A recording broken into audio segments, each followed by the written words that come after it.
จบไปแล้วงานกลางวันที่สำคัญมื้อคืนนี้มวลมันระเบิดระเบ้อแน่นอนคนลุกได้ฟังบ่คิดบ่ฝันว่าธิดาลาวจะเอาเพลงดังในตำนานทั้งฝั่งลาวไปขับห้องอยู่ที่วัดวังกี้นี่สบายดี FC แฟนคลับทุกทานมาพบมาพ่อกันส่งคอยคำยามแรงต้องขออภัยที่หายไปจากหน้าจอไว้เกือบเป็นมือทานผู้ชมเพราะมันเกือบเป็นมือหนึ่งพุ่นแหละปล่อยคลิปแรกเมื่อประมาณ9 โมง 10 โมงแล้วก็ห่างหายไปเลยนี่ภารกิจที่สำคัญต้องได้หายไปเฮ็ดสากลจึงมาพบมาพ่อกับ FC แฟนคลับน้องธิดาลาวหลายคนกะจะคองคอยรอท่าทำคลิปเฮ็ดข่าวถึงความรู้สึกที่ไปเก็บงานเนาะคันจะไปเก็บงานที่นักหมายกันมาหลายเดือนเติบเป็นงานที่ทั้งพระอาจารย์เพิ่นอุ้มสู้ยู่นุ่นครอบครัวศรีวิไลแล้วก็โดยเฉพาะตัวน้องธิดาลาวนั่นแหละเพิ่นมีความเมตตาน้องธิดาลาวกับนำทีมงานศรีวิไลก็ใส่ชุดประจำเขาเรียกประจำชาติประจำเผ่าประจำท้องถิ่นไป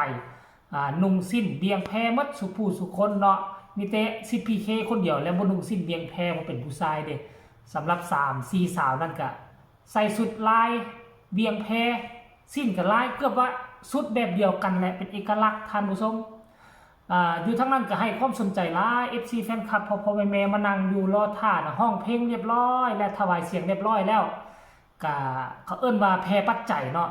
ถือพานแล้วก็ย่างอ้อมไปพ่อแม่กับพากันมายอดเงินรวมทำบุญ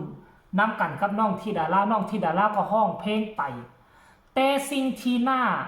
เพิ่งพอใจสิ่งที่เฮ็ดให้ค่อยคนหัวลุกก็คือ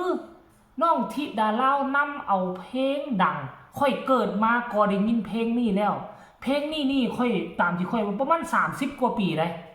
เพลงนี้น่ะมีมาประมาณ30 กว่าปีอย่างต่ำ30-40 ปีพุ่นแหละคันไปเสิร์ชอยู่ทั้งYouTube ก็จะได้เห็นมีคนเอาไปห้องนี่บ่ต่ำกว่า4 หน้า 50 คนศิลปินนะจักไผเป็นต้นฉบับเนาะเพลงนี้ไหนคันว่าต้นฉบับนี่น่าจะเป็นเพลงเจ้าของที่ห้องเพลงเกี่ยวสาวแคมงึมเนาะต้นฉบับทุกมือนี้มีรุ่นลูกรุ่นหลานเอาไปห้องคอเวอร์กันคือคมเพลงสาวบ้านเกินยังคอยพันละนาถึงสาวบ้านเกินพันละนาถึงทงหน้าเกลือพอเขตบ้านเกินห่างจากตัวนครหลวงเวียงจันทร์ไปประมาณ 7-80 ลักนี่นะเป็นหน้าเกลือบ่อเกลือบ้านเกินนี่เป็นคนสาวล่องงืมเนาะทำมาหากินอยู่เขตล่องน้ำงืมก้องเขื่อนน้ำงืมทานผู้ชม FC แฟนคลับรายละเอียดให้ทุกคนไปชมคลิปนี้ภาพบรรยากาศสดๆแต่ว่าต้องขออภัยเด้อมือนี่เสียงบ่ชัดเจนภาพกระตุกมันอาจจะเป็นเพราะเทคนิคหรือว่าอาจจะเป็นเพราะเรื่องสัญญาณอินเทอร์เน็ตอยู่ทางลาวก็ว่ายากอยู่ทางไทยก็ขาดเขินเรื่องอินเทอร์เน็ตนี่มันบ่แน่นอนทานผู้ชมเนาะฟังแล้วก็ให้ทุกคนเบิ่งภาพเอาเบิ่งภาพคันถ้าฟังบ่จุใจให้พวกเจ้าเข้าไป YouTube ว่าสาวบ้านเกินยังคอยว่าสิจะเขียนเป็นภาษาไทยก็ออกเขียนเป็นภาษาลาวก็มีท่านผู้ชม FC แฟนคลับไปชมพร้อมๆกันเลย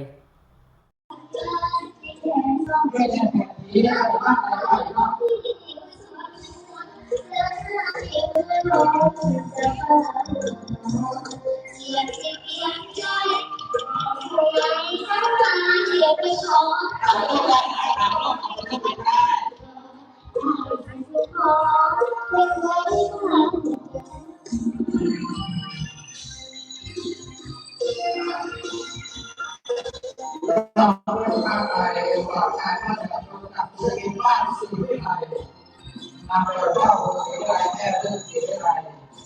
ที่นาศรีวิไลพาธนาศรีวิไลไทยศรีวิไล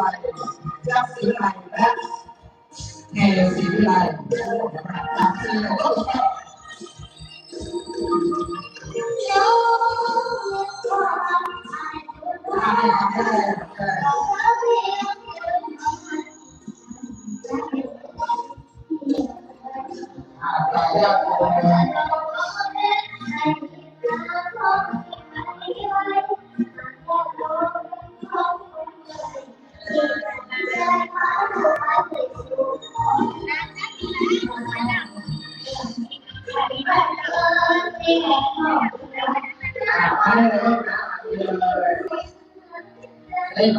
ส่วนหน้าเสียทีจะไม่กลัว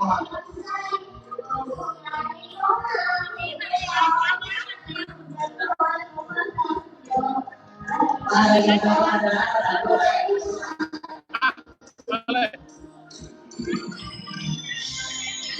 เดี๋ยวอ๋อข้างหลังลูก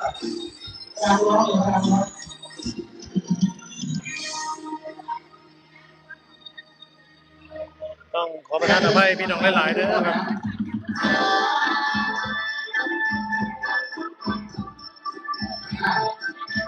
ที่เราได้มาให้เราพอ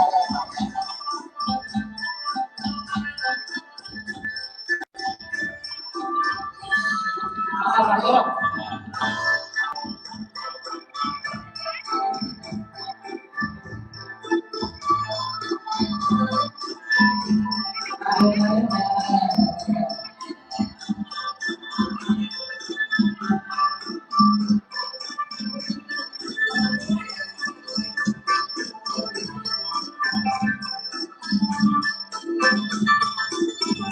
ไม่ควรทำที่ให้ไม่ควร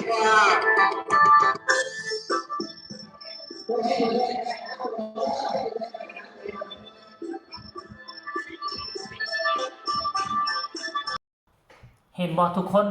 ทีแรกก็คิดว่าคนมาส้มน้อยคนมาเฮ็ดบุญน้อยมันบ่น้อยได้เพราะว่ามันกว้างใหญ่ไพศาลทั้งด้านหน้านี่ก็มีเป็นประมาณ3-40 คนบัดอ้อมไปด้านข้างก็มีอ้อมไปด้านหลังก็มีค่อยคิดว่ามีแต่ทั้งด้านหน้าสองข้างนี่